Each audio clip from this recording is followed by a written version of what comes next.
Hello everyone, welcome back to my channel and welcome back to another vlog. তখন বাজে প্রায় 9:30, তখনই উঠেছি ঘুম থেকে। আর উঠেই আয়নায় মুখটা দেখে আমি তো একদম খুশি খুশি, কারণ স্কিনটা ভীষণ গ্লো করছিল। কারণ আগের দিন করেছিলাম ফেসিয়াল আর ফেস থ্রেডিং, তার জন্য ন্যাচারালি একটু ফেস স্কিন তো গ্লো করেই। আর আজকে রেডি হচ্ছি কোর্ট যাওয়ার জন্য, সাথে আজকে রয়েছে প্রোগ্রাম। কোর্টে রবীন্দ্র নজরুল জয়ন্তীর প্রোগ্রাম রয়েছে। প্রায় 1 বছরের বেশি হয়ে গেল আমি প্র্যাকটিস করছি, এর মধ্যে সেরকম সুযোগ পাইনি প্রোগ্রাম করার, কিন্তু কোর্টে অনেক প্রোগ্রাম হয়ে গেছে। আর আগের দিন হঠাৎ করেই স্যার ফোন করে বললেন কি, কালকে তোমার program, so do something and prep for something after court. 4টের পর থেকে শুরু হবে প্রোগ্রাম। সেখানে আমার তো আর কিছু বলার থাকে না, সিনিয়র বলেছে মানে তো করতেই হবে। আর আমার ভীষণ ভালো লাগে। ওভার প্যাকিং কিছু করিনি, শুধু একদম যে নেসেসারি জিনিসগুলো লাইক আউটফিট, জুয়েলারিজ, এই ছোটো ব্যাগটায় আছে জুয়েলারিজ আর বড়টায় আছে মেকআপ। খুব মিনিমাল মেকআপ করারই ইচ্ছা ছিল, কারণ প্রচণ্ড হিউমিডিটি। এই যে গিয়ে থেকে শুরু হয়ে গেছে ছোটাছুটি, এই কোর্ট থেকে ওই কোর্ট, এই ঘর থেকে ওই ঘর। প্রোগ্রামের মতো থাকলেও রুটিনে কোনো রকম কোনো চেঞ্জ হয়নি। সারাদিন মোটামুটি যা কাজকর্ম থাকে তাই ছিল। আর আজকে মিউনিসিপ্যাল কোর্টে একটু বেশিই কাজ ছিল, তাই বেশ কয়েকবার যেতে হয়েছে মিউনিসিপ্যাল কর্পোরেশনে। আর কোর্টে যেহেতু সেরকম ভিডিও করা অ্যালাউড না, অ্যাকচুয়ালি উচিতও না, কিন্তু আমি ছোট ছোট ক্লিপস মাঝে মধ্যে এদিক ওদিক নিতে থাকি। That is not beyond the decorum of the court. আর প্রায় তখন 3:30 বাজে। রেডিওতে ডেকে নিয়েছিল সবাইকে আমাদের। আর 4টে থেকে প্রোগ্রাম ছিল, কারণ ওই হয় আর কি, যে সবার দিনের কাজকর্ম মিটিয়ে, সমস্ত কেসেস মিটিয়ে তারপর তো রেডি হওয়া। আর এটা একটা খুবই হেকটিক কাজ ছিল, কারণ সকলেই সকাল থেকে রেগুলার কাজকর্ম সামলাবার পর প্রোগ্রামে পার্টিসিপেট করছিল, তাই এটা একটু হেকটিকই ছিল ব্যাপারটা। আর প্রচণ্ড হিউমিডিটি থাকায় মেকআপকে স্টে করানোই যাচ্ছিল না, শুধু আমার না, সকলেরই একই অবস্থা। কিন্তু কিছু তো করে স্টে করাতে হবে, অ্যাটলিস্ট প্রেজেন্টেবল তো কিছু করতেই লাগবে। তাই ভীষণভাবে চেষ্টা করছিলাম, কিন্তু অ্যাটলিস্ট না পেরে জায়গাটা চেঞ্জ করলাম একদম পাখার নিচে কোনো একটা জায়গায়, যেখানে আলো সেরকম ছিল না, কিন্তু ওই আর কি হাওয়াটা যেহেতু লাগছিল, তাই মেকআপটা একটু হলেও ধরছিল মুখে। যদিও অনেক লাইট মেকআপ করবো ভেবেছিলাম, কিন্তু কোনোটাই ধরাতে পারছিলাম না। অ্যাটলিস্ট জায়গাটা চেঞ্জ করলাম। আর আউটফিটটা পরার পর তো আরও এক্সেসিভলি ঘামতে শুরু করে দিয়েছিল। আর মুখটা বেসিক্যালি প্রচণ্ড সোয়েটিং হচ্ছিল, ট্রান্সলুসেন্ট পাউডার পর্যন্ত ভিজে যাচ্ছিল, যেটা that was suppose to be waterproof, but it was just a myth. যাই হোক, কোনোভাবে একটু কিছু মুখে স্টে করানো গেছিলো। তারপরে শুরু করে দিয়েছিলাম আই মেকআপ, আর যেটা তো আমি খুবই মিনিমাল রাখার চেষ্টা করেছি, লাইক একদম ওয়েদার ফ্রেন্ডলি। যদিও স্টেজে এত লাইট আই মেকআপ বা এত লাইট মেকআপ বা আইলাইনার পরা হয় না, অনেক বোল্ড, অনেক টানা টানা, অনেক ঘন কাজল দিয়ে পরি অন্য সময়, কিন্তু আজকের প্রোগ্রামটা ভীষণ ঘরোয়াভাবে ছিল। প্রত্যেকেই আউটফিট, মেকআপ, জুয়েলারি সমস্ত কিছু ভীষণ মিনিমাল করেছিল, কারণ ওয়েদার এত খারাপ, এত পরিমাণে হিউমিডিটি, তার উপর যখন তখন বৃষ্টি, যখন তখন রোদ, তো সেখানে মেনটেন করারও একটা ব্যাপার থাকে। তো সেই জন্য খুব মিনিমাল রাখারই কথা বলা হয়েছিল। আর তারপর যেহেতু সবাই সারাদিনের কোর্টে সমস্ত কাজকর্ম করার পর এটা করছে, তাই আরোই কিছুটা মিনিমাল সব কিছু হয়েছিল। আর আমার মনে হয়েছে যে এই যে হালকা মেকআপটা, সেটা আউটফিটের সঙ্গে খুব ভালোভাবে কমপ্লিমেন্ট করেছিল। আর অ্যাজ ইউজুয়াল বকতে বকতে মেকআপ যেমন চলে আর কি, একসাথে অনেক মেয়েরা থাকলে যেটা হয়, সবাই টুকটাক চিটচ্যাট। আর ডেইলি কনভারসেশন সেরকম কারোর মধ্যেই কিছু হয় না, কারণ সকলেই ভীষণ ব্যস্ত থাকে সারাদিনে।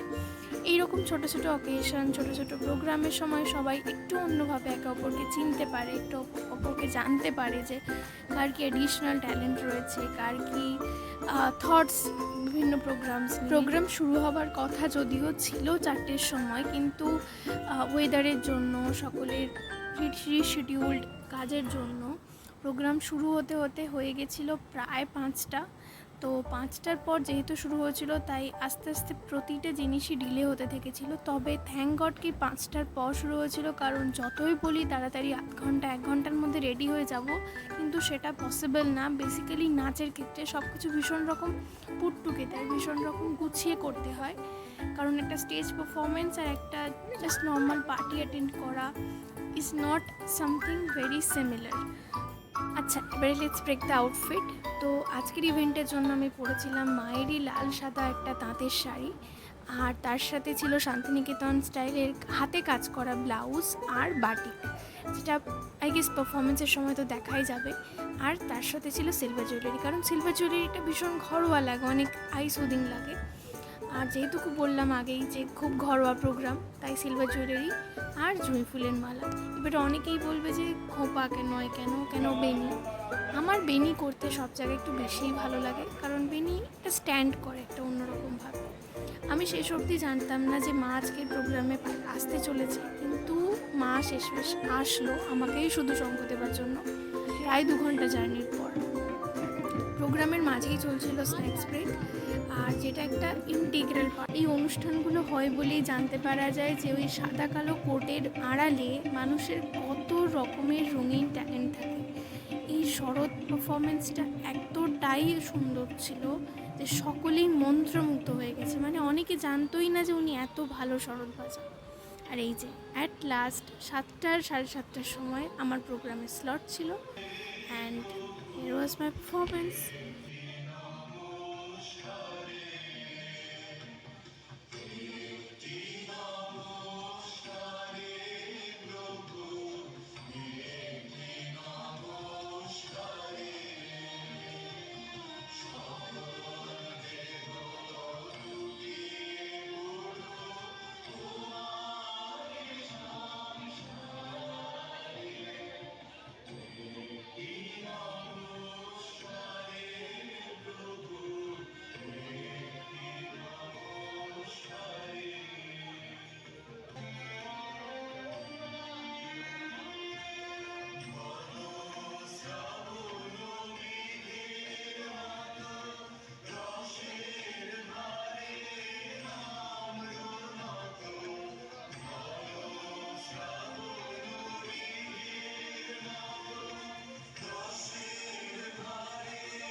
এই হচ্ছে আমার অবস্থা। এখন যাচ্ছি গাড়ি নিতে পার্কিং থেকে, তারপর বাজে প্রায় রাত 8টা। আমাদের প্রোগ্রাম তো শেষ, এবারে ফিরবো বাড়ি। আর ভিডিওটা কেমন লাগলো কমেন্টে কিন্তু অবশ্যই জানিয়ে যাবেন।